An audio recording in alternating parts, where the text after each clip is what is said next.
So I know I said I would be back in front of the wall this week, but there's a revolution going on right now, so there's no time to be entering studio. Usually we don't talk about politics here, but this one is not just ordinary politics matter. This is what I hope is the beginning of a full-on revolution. My name is Tamara, and you are now watching.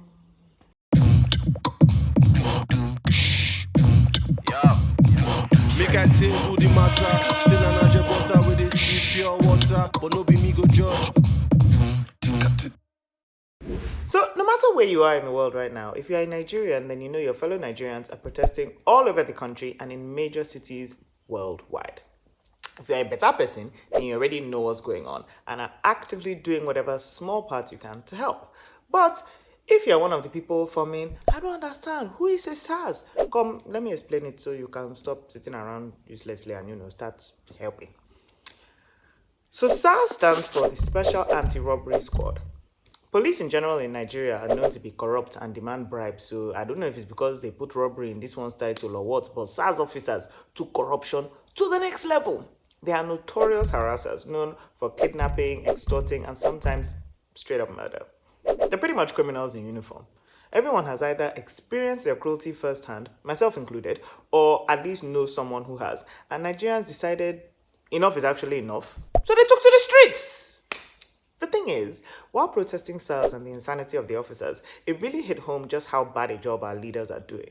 A lot of these SARS officers are savages, I'll admit. But at the same time, police in Nigeria get paid pennies. The average officer on the road makes about 50K a month. That's like $100 a month to live. Then on top of that, they get no health care, no insurance. They don't even get free uniforms. They have to go out and buy their own. Our leaders, our government, the people who swore to protect us, essentially told a group of disgruntled citizens, hey, yeah, we are paying you almost nothing. Now take guns and ammunition and protect the people. When people say EndSARS, they don't just mean get rid of this unit. They mean fix it. Fix SARS, fix our police force, fix the whole damn thing. And that's just the beginning of what needs cleaning up here. We need constant lights, we need clean water, better healthcare, and politicians who are actually focused on doing their jobs as opposed to robbing the country blind. And yet, despite the simple request that our police stop killing us, the Nigerian government has responded as they usually do. We both. They've brought out water cannons, which I legit didn't know we had, considering how many times I've seen places, burn because our fire department apparently ran out of water. They've shot at peaceful protesters, killing over 20 as of me writing this. They've tried to mess with funds being raised for the protests, and they're detaining and harassing people like crazy. But through it all, Nigerian youths have remained strong. They keep coming out, they keep shouting, they keep fighting for a better country. Everyone is determined for change, and they're not stopping till they get it. Honestly, I've never felt prouder to be a Nigerian. The hope is so thick in the air, you can literally feel it. It's a beautiful something. So today, I am trying to spur that hope on even more, while also providing you for, some light banter in these very serious times. So as you pack food up for your fellow protesters, as you gather drinks and ice into coolers, as you make signs and banners, and as you text your friends and rally them together, enjoy the sweet sounds of my soothing voice as I help urge you to keep on doing what you are doing by telling you about times in history when youth protested and the impact it had. Protest 1, Paris, 1789, taking it way back. You all know Paris to be this beautiful, romantic place full of good food and wine. I know it as the place where a crackhead once chased me down the street, but that's neither here nor there.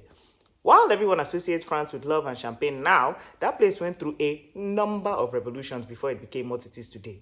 The people stayed steady rocking their leaders, and one of the most noticeable instances was on the 14th of July back in 1789.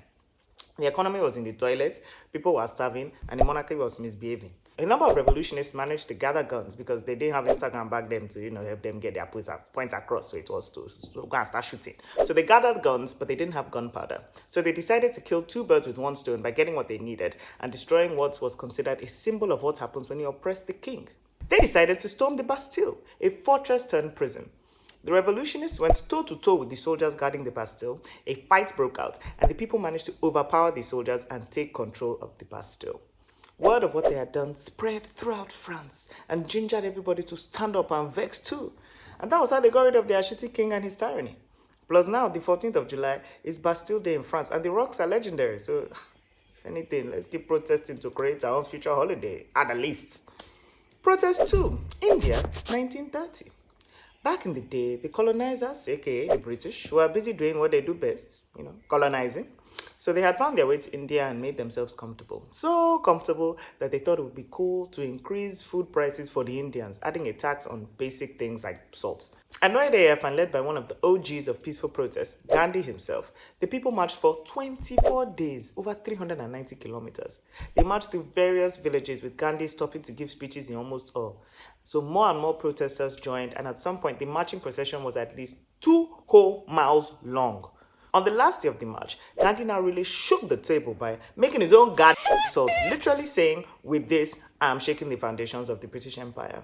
This led to mass acts of civil disobedience. And while the British managed to get everything back under control just a few years later, the Salt March gained worldwide attention and spurred the Indian independence movement, which ended in 1947 with India gaining self-rule. Plus, the Salt March went on to inspire little someone named Martin Luther King Jr., which brings me to my next protest. Protest 3, Washington, D.C., 1963. I wasn't sure if I was going to mention this protest because, to be fair, we are still low-key protesting for Black lives in America, hashtag BLM. But this is where Martin Luther King Jr. gave his iconic I Have a Dream speech. So it's worth at least a brief mention. Led by a number of Black civil rights leaders, an estimated 250,000 people showed up to advocate for the civil and economic rights of Black Americans. And they marched from the Washington Monument, which I think is that big, dick-like thing in Washington, to the Lincoln Memorial, which is Lincoln, just sitting down on the chair. Some Nazi despite Malcolm X having sent them a letter warning them not to try it. Try it. But the police bounced them fast. Various representatives addressed the crowd. Singers performed. It was a whole production. And that day led to the Civil Rights Act of 1964, which outlawed discrimination based on race, color, religion, sex, national origin, and eventually sexual orientation. So yeah, it might not have, fixed racism as we can clearly see, but it was a fantastic step in the right direction, and it helped with a number of other cases, including the fight for women's rights. Don't even get me started on all the number of times women have marched peacefully. Don't even get me started on all the women who are killing this EndSARS movement. Like, they are doing the most, they are raising money, they are... This is not about women, Tamara, focus. But women, I love you guys so much. You guys are the best. Protest 4, the Singing Revolution. Another fun group of colonizers was the Soviet Union. While the British were annoying in that they came and forced their religion and language and clothes and just general lifestyle on people, it was nothing compared to the Soviet Union and their straight-up invasion of whole countries, including Estonia, Latvia, and Lithuania. Sick of their nonsense, the people of these countries held large rallies between 1986 and 1991, and their weapon of choice was music. Thousands and thousands of people would gather to sing patriotic songs that had been outlawed by the Soviets. There were protests, mass movements, acts of defiance, all accompanied with a sexy soundtrack that gave the Soviets the middle finger. In 1990, all 3 countries declared independence, but it wasn't acknowledged internationally because, everybody's kind of scared of the Russians. In 1991, the Soviets tried to regain control with brute force in all 3 places. What they didn't know is that the people had fully vexed at this point. Enough was enough. And so they resisted, linking arms to hold back forces and setting up barricades, ensuring that the Soviets didn't reoccupy strategic positions. Basically, the fat lady had sung and the show was over for the Russians. So eventually, Estonia, Latvia, and Lithuania had their independence not only restored, but also internationally acknowledged. The moral of these protest stories is simple. Keep fighting. History has shown that standing up for your rights may get messy, lives may be lost along the way, and the people in power will always do their best to wear us down. But we must keep going. If we manage to keep the momentum going that we have going now, if we ignore whatever distraction tactics the government will try and throw at us and stay vigilant, guys, this could honestly lead to some very important changes. We must keep protesting, we must keep shouting, we must keep demanding that our government, our public servants, not that they pay us, we pay them. Our leaders must get themselves together and do what we are paying them to do. I get that not everyone is able to go out and protest. I myself, I'm currently in my father's bed. And because there's still a pandemic going on, and I just returned from the overs, and I'm not trying to come and scatter the whole protest by distributing corona. But even without being there, even without being on road, there's still so much to be done. There's numerous places you can donate money to. Just there's gonna be somewhere on the screen. Money that's gonna help with food, drinks, legal services, and healthcare for those out there. Plus, even just posting, shouting, bringing awareness to this any way you can helps, honestly. The most important thing we can all do is to not lose this hope, to not lose this incredibly uniting ginger that we all have right now. We can't lose momentum, cannot back down. Enough is enough.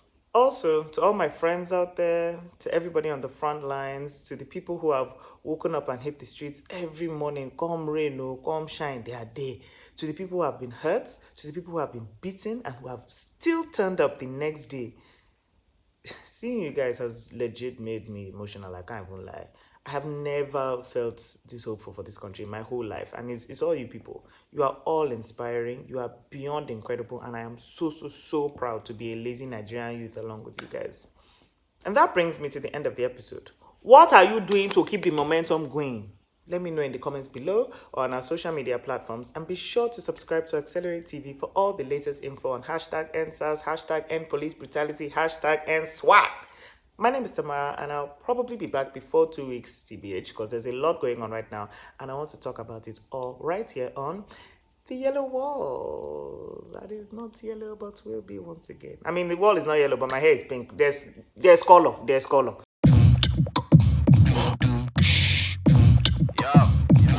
Make I table the matter. Still an butter with this pure water, but no be me